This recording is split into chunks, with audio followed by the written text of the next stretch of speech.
Okay, this is Ralph Waldo Emerson, academic hero number 8. He lived from 1803 to 1882. He was a great American philosopher and writer.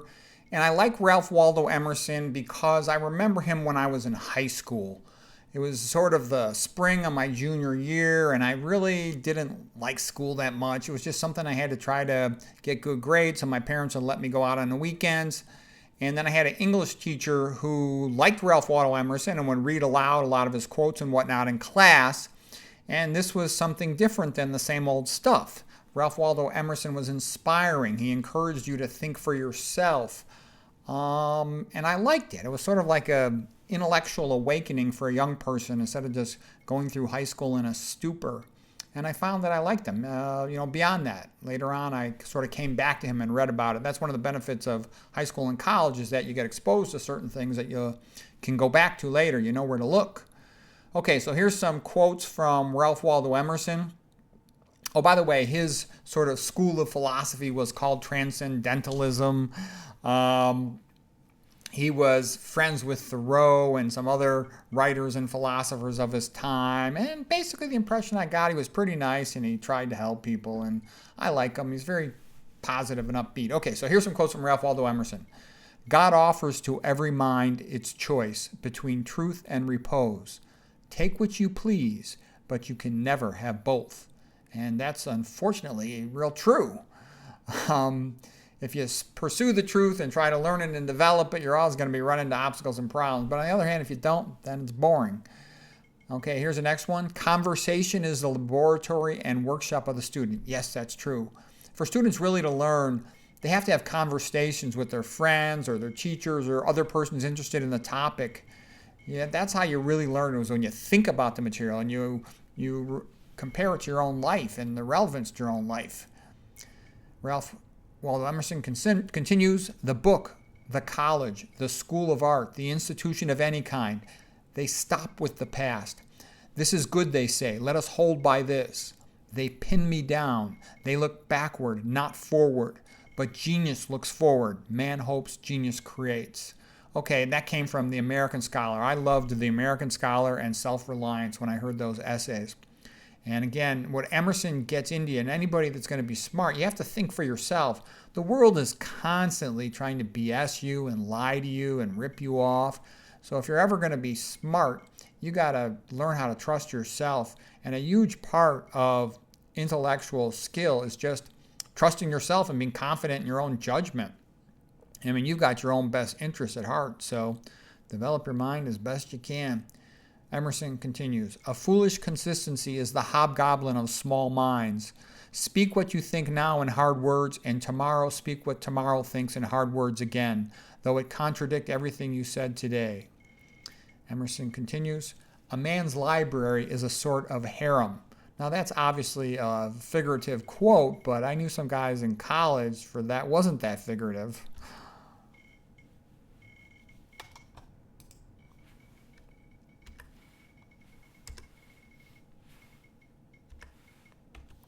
Okay,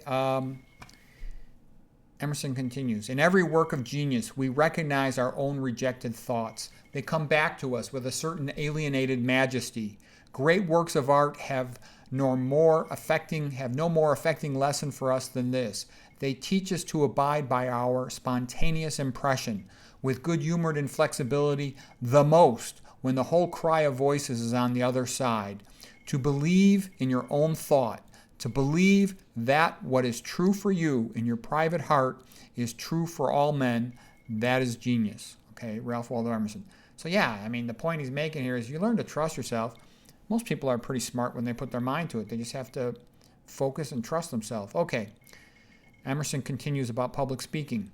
The orator, he then learns that going down into the secrets of his own mind, he has descended into the secrets of all minds. The deeper he dives into his privatest, secretest presentiment, to his wonder he finds this is the most acceptable, most public, and universally true. The people delight in it.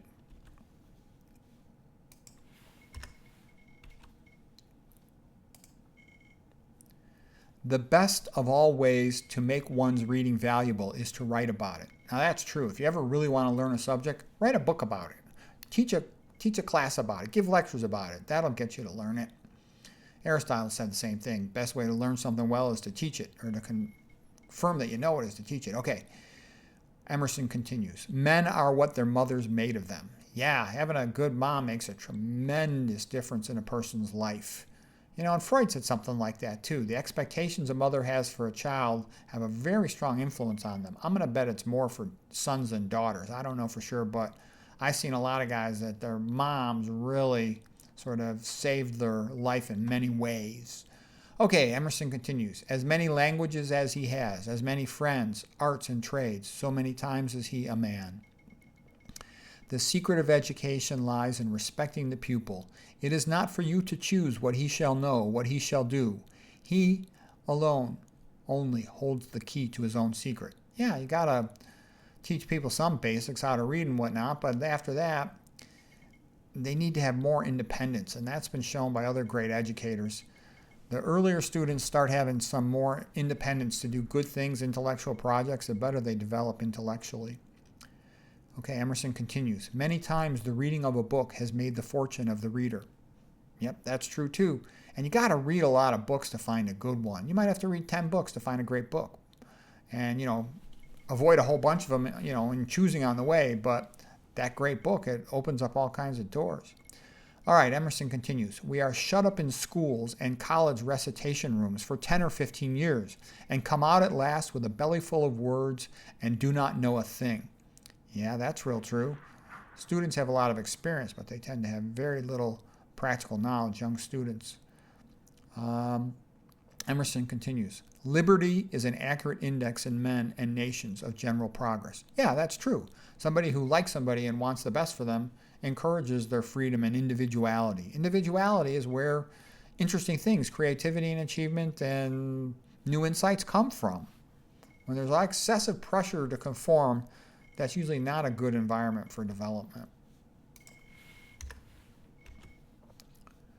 Okay, Emerson continues. It is a luxury to be understood. Yeah, that's true. Anybody's that got good ideas, interesting ideas, new ideas, nonconformist ideas, they're always going to be misunderstood most of the time. Emerson continues. The value of a principle is in the number of things it will explain. Yeah, like Alzheimer's. Vascular theory of Alzheimer's. I don't even hate using that word Alzheimer's. It's dementia. Vascular theory of dementia tells you all kinds of ways you can lower your risk. The beta amyloid theory, doesn't tell you anything what to do.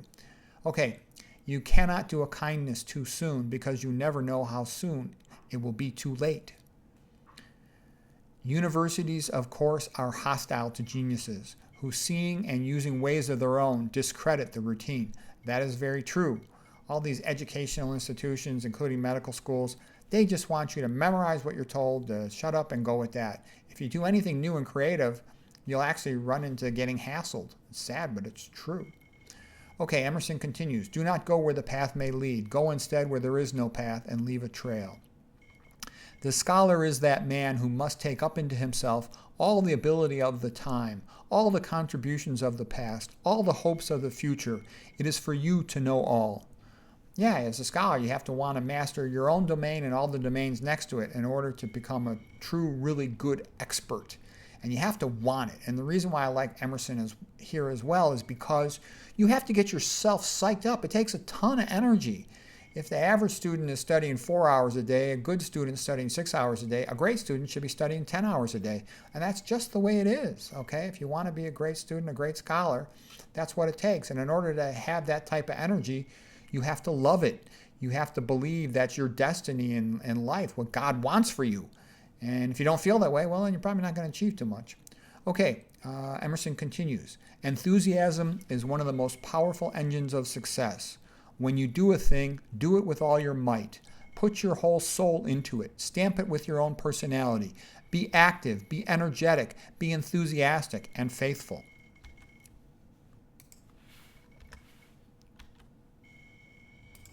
I've had people ask me for advice about how to become a better student. And when I start talking about personal philosophy, their eyes roll like I'm being weird or goofy or autistic or something. And I'm like, you don't understand. You need to build up a personal philosophy that energizes you so that you can't wait to study. Okay, Emerson continues. The first wealth is health. A foolish consistency is the hobgoblin of small minds. With consistency, a great soul simply has nothing to do. Society everywhere is in conspiracy against the manhood of its members. The virtue in most request is conformity. Self-reliance is its aversion. It loves not realities and creators, but names and customs. Emerson continues, if you cannot be free, be as free as you can. Whoso would be a man must be a nonconformist. For nonconformity, the world whips you with its displeasure. Emerson continues, talent alone cannot make a writer. There must be a man behind the book, a personality which by birth and quality is pledged to the doctrines there set forth, and which exists to see and state things so and not otherwise. Emerson continues, meek young men grow up in libraries believing it is their duty to accept the views which Cicero, which Locke, which Bacon have given, forgetful that Cicero, Locke, and Bacon were only young men in libraries when they wrote those books. Pythagoras was misunderstood, and Socrates, and Jesus, and Luther, and Copernicus, and Galileo, and Newton, and every pure and wise spirit that ever took flesh. To be great is to be misunderstood.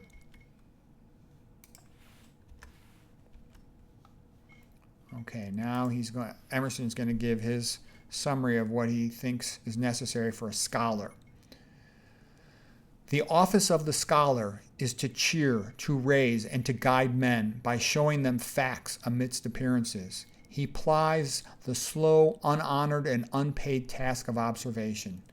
But he is in his private observatory, cataloging obscure and nebulous stars of the human mind, which as yet no man has thought of as such, watching days and months and sometimes for just a few facts. Correcting still his old records, he must relinquish display and immediate fame.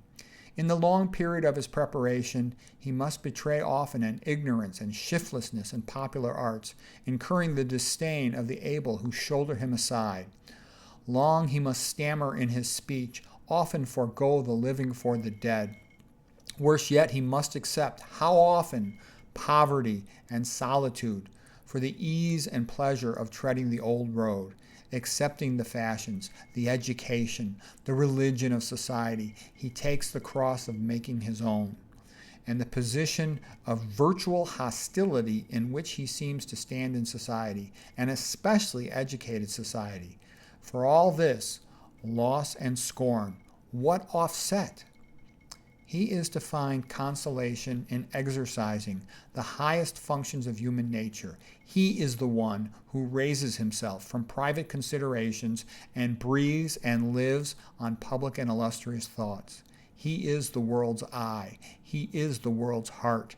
He is to resist the vulgar prosperity that retrogrades ever into barbarism by preserving and communicating heroic sentiments, noble biographies, melodious verse, and the conclusions of history.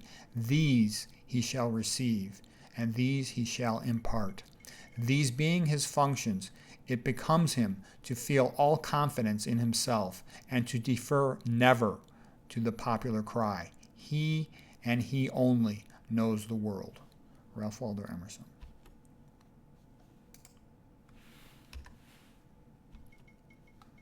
Okay, this is the last page. Wherever the truth is injured, defend it. Wherever the truth is injured, defend it. Ralph Waldo Emerson. To laugh often and much, to win the respect of intelligent people and the affection of children, to earn the appreciation of honest critics and endure the betrayal of false friends, to appreciate beauty, to find the best in others, to leave the world a bit better, whether by a healthy child, a garden patch, or a redeemed social condition. To know even one life has breathed easier because you have lived. This is to have succeeded. Ralph Waldo Emerson, 1803 to 1882.